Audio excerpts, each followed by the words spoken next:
بسم الله الرحمن الرحيم الحمد لله والصلاة والسلام على رسول الله وعلى آله وأصحابه أجمعين أما بعد ناظرین کرام السلام علیکم ورحمۃ اللہ وبرکاتہ۔ منتخب احادیث کے عنوان سے اس پروگرام کے ہمراہ ہم آپ کی خدمت میں حاضر ہیں۔ آج کی اس ملاقات میں ہم آغاز کر رہے ہیں اس حدیث سے کہ جس کا نمبر ہے ہمارے اس سلسلے میں حدیث نمبر 13، اور اس حدیث میں رسول اللہ صلی اللہ علیہ وسلم کی جانب سے امت کو جو قیمتی ترین تعلیم دی گئی ہے اور جو اہم ترین پیغام دیا گیا ہے، تو اس کی مناسبت سے آج کی ہماری اس نشست کا عنوان ہے ایمانی اخوت۔ فرمایا کہ عن انس بن مالک رضی اللہ تعالی عنہ خادم رسول اللہ صلی اللہ علیہ وسلم، انس بن مالک رضی اللہ عنہ جو کہ رسول اللہ صلی اللہ علیہ وسلم کے خادم خاص تھے، فرماتے ہیں کہ عن النبی صلی اللہ علیہ وسلم قال، رسول اللہ صلی اللہ علیہ وسلم نے یہ ارشاد فرمایا ہے، فرمایا کہ لا یؤمن احدکم حتی یحب لأخیہ ما یحب لنفسہ، تم میں سے کوئی اس وقت تک مؤمن نہیں ہو سکتا تا وقت کہ وہ اپنے بھائی کے لیے بھی اسی چیز کو پسند نہ کرنے لگے کہ جس چیز کو وہ خود اپنے لیے پسند کیا کرتا ہے۔ اور یہ حدیث صحیح بخاری میں اس کا نمبر ہے 13 کتاب الایمان، جبکہ صحیح مسلم میں اس کا نمبر ہے 45 کتاب الایمان۔ یہاں پہلی بات تو یہ کہ اس حدیث کے یہ جو راوی ہیں رسول اللہ صلی اللہ علیہ وسلم کے یہ جلیل القدر صحابی کہ جن کا نام نامی اور اسم گرامی ہے، انس بن مالک رضی اللہ عنہ، تو پہلی بات تو یہ کہ یہاں یہ اشارہ بھی مناسب ہوگا کہ ان کا نام انس ہے، جبکہ بہت سے لوگ اس کا تلفظ انس کیا کرتے ہیں، اور اسی طرح بہت سے لوگ اپنے بچے کا نام انس رکھا کرتے ہیں لیکن وہ اسے انس ہی کہتے ہیں۔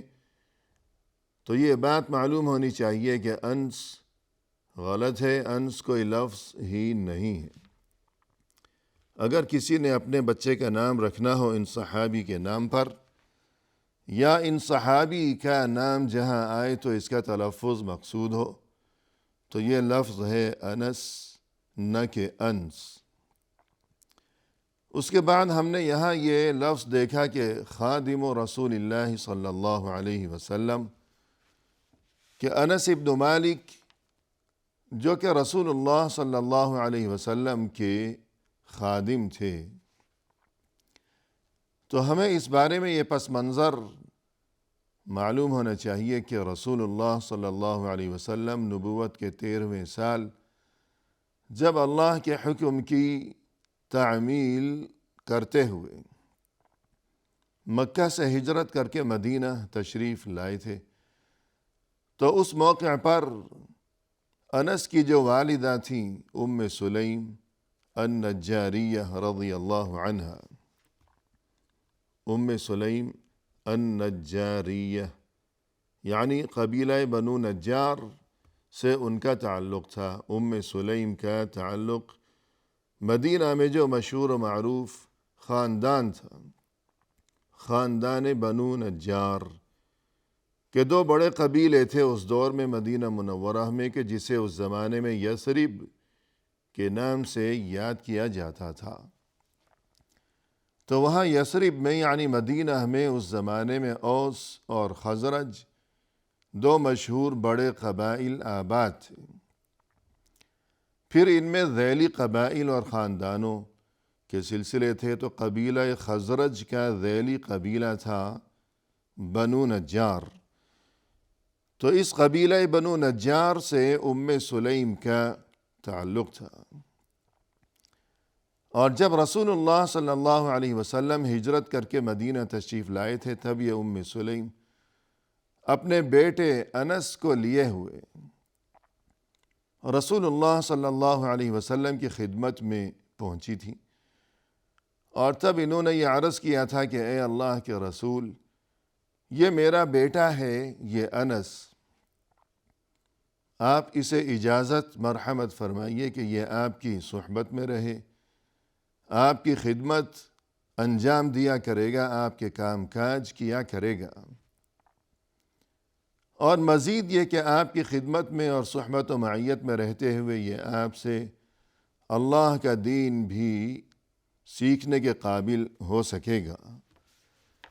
تو اس وقت انس بن مالک رضی اللہ عنہ کی عمر 10 سال تھی، 10 سال کے یہ نوعمر تھے۔ اور اس کے بعد جیسا کہ سبھی جانتے ہیں کہ رسول اللہ صلی اللہ علیہ وسلم مدینہ منورہ میں 10 سال مقیم رہے، یعنی آپ صلی اللہ علیہ وسلم کی جو پیغمبرانہ زندگی تھی وہ 23 سالہ عرصے پر محیط تھی، پیغمبرانہ زندگی 23 سالوں پر محیط تھی۔ ویسے تو آپ صلی اللہ علیہ وسلم کی عمر مبارک 63 برس تھی، لیکن پیغمبرانہ زندگی 23 سالوں پر مشتمل تھی کہ 40 سال کی عمر میں آپ صلی اللہ علیہ وسلم کو اللہ عز و جل کی جانب سے نبوت و رسالت سے سرفراز کیا گیا، اور اس کے بعد یعنی 40 سال کے بعد 13 سال آپ صلی اللہ علیہ وسلم مکہ میں رہے۔ اس کے بعد آپ نے باقی 10 سال یعنی 13 اور 10 یہ 23 سال ہو گئی پیغمبرانہ زندگی، تو باقی 10 سال آپ صلی اللہ علیہ وسلم نے مدینہ میں بسر کیے۔ اور اس موقع پر انس بن مالک کی والدہ سلیم النجاریہ جب اپنے بیٹے انس کو لیے ہوئے آپ صلی اللہ علیہ وسلم کی خدمت میں پہنچیں، تو جیسا کہ ہم نے عرض کیا کہ انس کی عمر اس وقت 10 سال تھی، پھر رسول صلی اللہ علیہ وسلم مدینہ میں 10 سال رہے، پھر آپ کا انتقال ہو گیا، تو 10 سال کا یہ نوجوان نوعمر اس نے 10 سال مسلسل رسول اللہ صلی اللہ علیہ وسلم کی خدمت میں بسر کیے، اور اس دوران اس نوعمر نے رسول صلی اللہ علیہ وسلم کی خدمت میں رہتے ہوئے اللہ کا دین سیکھا اور خوب استفادہ کیا اور بہت زیادہ کسب فیض کیا۔ یوں رسول صلی اللہ علیہ وسلم کے انتقال کے موقع پر انس کی عمر ہو گئی 20 سال، پھر اس کے بعد یہ 82 سال مزید اس دنیا میں رہے، 82 سال، اور اس قدر طویل عرصے میں اتنی طویل مدت تک یہ اللہ کے دین کی نشر و اشاعت میں اور جو کچھ رسول اللہ صلی اللہ علیہ وسلم کی خدمت و صحبت میں رہتے ہوئے انہوں نے کسب فیض کیا تھا، جو کچھ سیکھا تھا، آپ صلی اللہ علیہ وسلم کی احادیث مبارکہ، آپ صلی اللہ علیہ وسلم کی پاکیزہ تعلیمات، تو 82 سال مسلسل یہ دین کی نشر و اشاعت میں مشغول رہے، اور حتیٰ کہ 102 سال کی عمر میں 93 ہجری میں بصرہ میں ان کا انتقال ہوا۔ تو یہ کچھ پس منظر تھا اس بارے میں کہ یہ جو انس بن مالک رسول اللہ صلی اللہ علیہ وسلم کے خادم خاص کے لقب سے معروف ہیں، تو اس بارے میں یہ کچھ تذکرہ ضروری تھا تاکہ ہمیں ان کی قدر و قیمت معلوم ہو سکے۔ انس بن مالک رضی اللہ عنہ سے مروی حدیث کہ جس میں رسول اللہ صلی اللہ علیہ وسلم نے یہ ارشاد فرمایا کہ تم میں سے کوئی اس وقت تک مومن نہیں ہو سکتا تا وقت کہ وہ اپنے بھائی کے لیے یعنی دوسرے مسلمان کے لیے، کہ ایک مسلمان کے لیے ضروری ہے یہ بات کہ وہ دوسرے مسلمان کے لیے اسی چیز کو پسند کیا کرے کہ جس چیز کو وہ خود اپنے لیے پسند کیا کرتا ہے۔ جب تک اس کی یہ کیفیت نہیں ہو جائے گی، جب تک اس کا یہ انداز فکر نہیں بن جائے گا، اور جب تک یہ اس کا طرز عمل نہیں ہوگا، اس وقت تک گویا کہ وہ رسول اللہ صلی اللہ علیہ وسلم کے اس ارشاد مبارک کی روح سے وہ حقیقی مومن نہیں ہے۔ تو یقیناً آپ صلی اللہ علیہ وسلم اپنی اس پاکیزہ تعلیم کے ذریعے امت کو اسی جانب متوجہ فرمانا چاہتے ہیں، اور تا قیامت ہمیشہ کے لیے اہل ایمان کو یہی سبق اور یہی قیمتی پیغام دینا چاہتے ہیں کہ ایمانی اخوت، ایمانی رشتہ، وہ رشتہ کہ جس کی بنیاد کلمہ لا الہ الا اللہ پر ہے، یہی حقیقی رشتہ ہے۔ یہ ایسا رشتہ ہے کہ جس کے سامنے دنیا کے باقی سبھی رشتے ہیچ ہیں، کوئی حیثیت نہیں رکھتے باقی رشتے، کہ رنگ و نسل کا معاملہ ہو، یا یہ کہ لسانیت کا اور زبان کا یا علاقے کا یا قوم و قبیلہ یا برادری کی بنیاد پر وجود میں آنے والے تمام رشتے دین اسلام کی تعلیمات کی روح سے وہ بیکار ہیں، ان کی کوئی اہمیت نہیں ہے، ان کی کوئی حیثیت نہیں ہے۔ اصل رشتہ وہی ہے، اور سب سے مضبوط رشتہ وہی ہے کہ جو کلمہ لا الہ الا اللہ کی بنیاد پر قائم ہو۔ اس کے بعد مزید یہ کہ اگر کسی کے ساتھ خونی رشتہ ہے، خاندانی رشتہ ہے، قرابت داری کا سلسلہ ہے، یقیناً اس کی اپنی جگہ بہت بڑی اہمیت ہے، لیکن سب سے پہلے ایمانی رشتہ، خواہ خونی رشتہ موجود ہو یا نہ ہو۔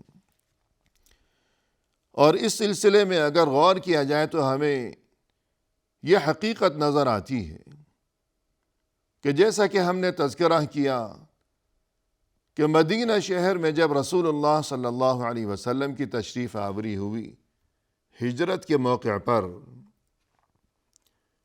تو وہاں صورتحال یہی تھی کہ اس دور میں مدینہ شہر میں دو بڑے بڑے قبائل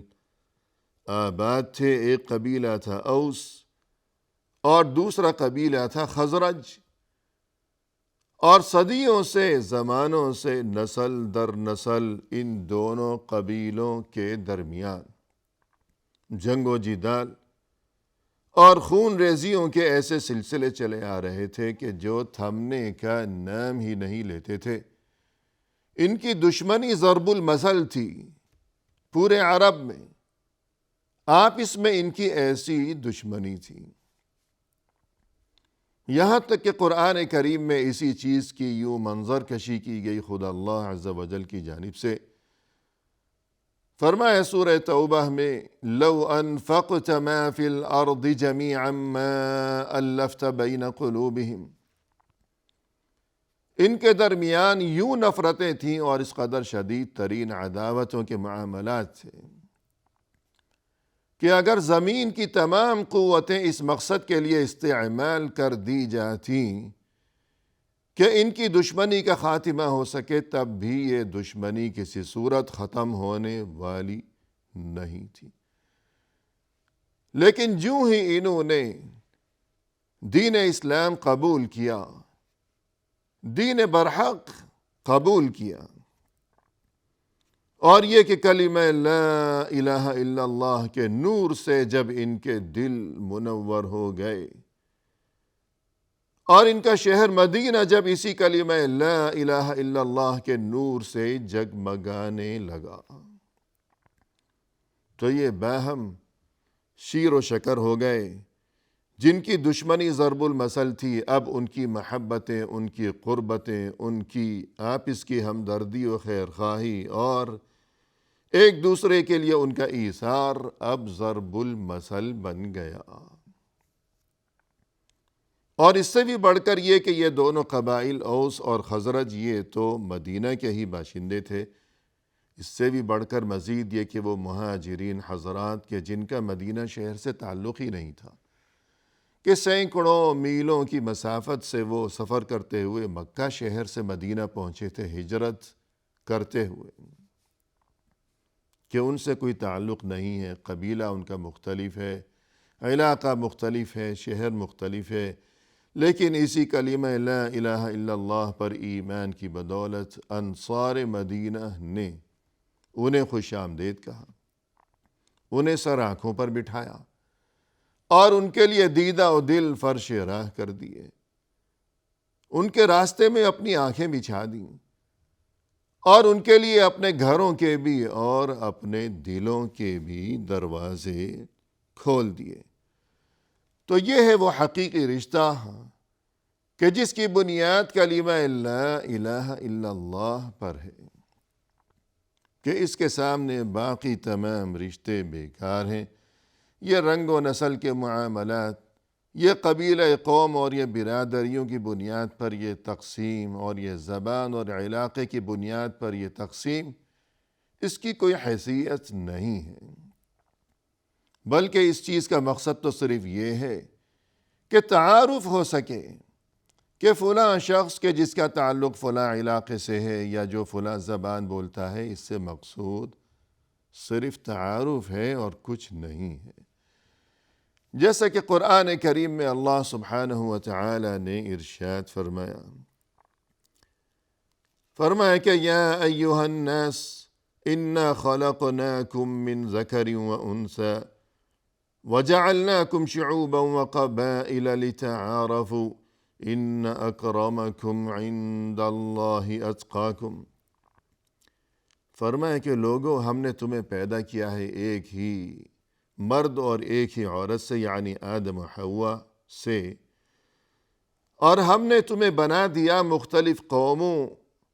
کی شکل میں۔ کیوں؟ تاکہ تم ایک دوسرے کو پہچان سکو۔ یہ قوموں میں تقسیم یہ صرف تعارف کے لیے ہے، ورنہ حقیقت یہ ہے کہ ان اکرمکم عند اللہ اتقاکم، تم میں سے اللہ کے نزدیک زیادہ معزز وہی ہے کہ جو متقی ہے، جس کے دل میں تقوی ہے، خوف خدا ہے، پرہیزگاری ہے۔ تو یہ ہے ایمانی اخوت کہ جس کے سامنے دنیا کے باقی تمام رشتے کوئی حیثیت نہیں رکھتے۔ لہذا ہمیں اس چیز کی اہمیت کو سمجھنا چاہیے اور ہم تمام اہل ایمان کو، تمام مسلمانوں کو بھائی بھائی بن کر ہی رہنا چاہیے۔ اسی کے ساتھ ناظرین، فی امان اللہ، وآخر دعوانا ان الحمد للہ رب العالمین۔